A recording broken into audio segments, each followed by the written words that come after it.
पुत्रदा एकादशी को पवित्रा एकादशी के नाम से भी जाना जाता है। यह एकादशी तेजस्वी संतान और वाजपेयी यज्ञ का फल देने वाली मानी गई है। इस एकादशी की कथा के अनुसार द्वापर युग के आरंभ में महिष्मति नाम की एक नगरी थी, जिसमें महिजीत नाम का राजा राज्य करता था। लेकिन पुत्रहीन होने के कारण राजा को राज्य सुखदायक नहीं लगता था। उसका मानना था कि जिसके संतान ना हो उसके लिए यह लोक और परलोक दोनों ही दुखदायक होते हैं। पुत्र सुख की प्राप्ति के लिए राजा ने अनेक उपाय किए, परंतु राजा को पुत्र की प्राप्ति नहीं हुई। वृद्धावस्था आती देखकर राजा ने प्रजा के प्रतिनिधियों को बुलाया और कहा, हे प्रजाजनों, मेरे खजाने में अन्याय से उपार्जन किया हुआ धन नहीं है। न मैंने कभी देवताओं तथा ब्राह्मणों का धन छीना है। किसी दूसरे की धरोहर भी मैंने नहीं ली। प्रजा को पुत्र के समान पालता रहा।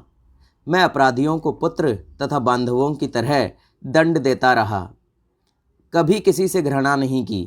सबको समान माना है। सज्जनों की सदा पूजा करता हूँ। इस प्रकार धर्म युक्त राज्य करते हुए भी मेरे पुत्र नहीं हैं, सो मैं अत्यंत दुख पा रहा हूँ। इसका क्या कारण है? राजा महिजीत की इस बात को विचारने के लिए मंत्री तथा प्रजा के प्रतिनिधि वन को गए। वहाँ बड़े बड़े ऋषियों मुनियों के दर्शन किए। राजा की उत्तम कामना की पूर्ति के लिए किसी श्रेष्ठ तपस्वी मुनि को देखते फिरते रहे।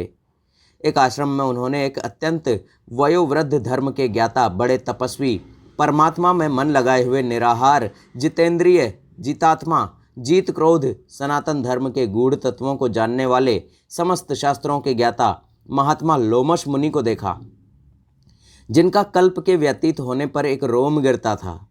सबने जाकर ऋषि को प्रणाम किया। उन लोगों को देखकर मुनि ने पूछा कि आप लोग किस कारण से आए हैं? निसंदेह मैं आप लोगों का हित करूंगा। मेरा जन्म केवल दूसरों के उपकार के लिए हुआ है, इसमें संदेह मत करो।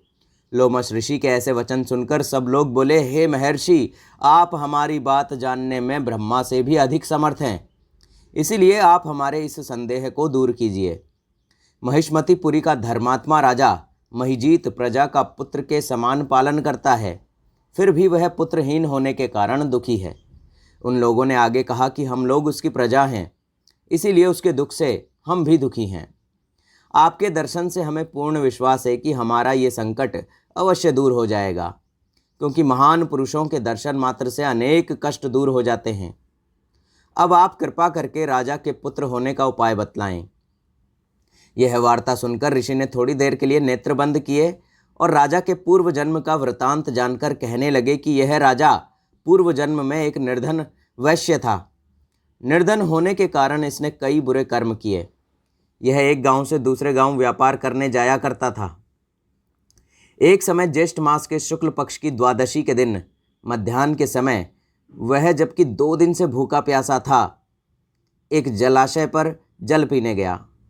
उसी स्थान पर एक तत्काल की ब्याही हुई प्यासी गौजल पी रही थी।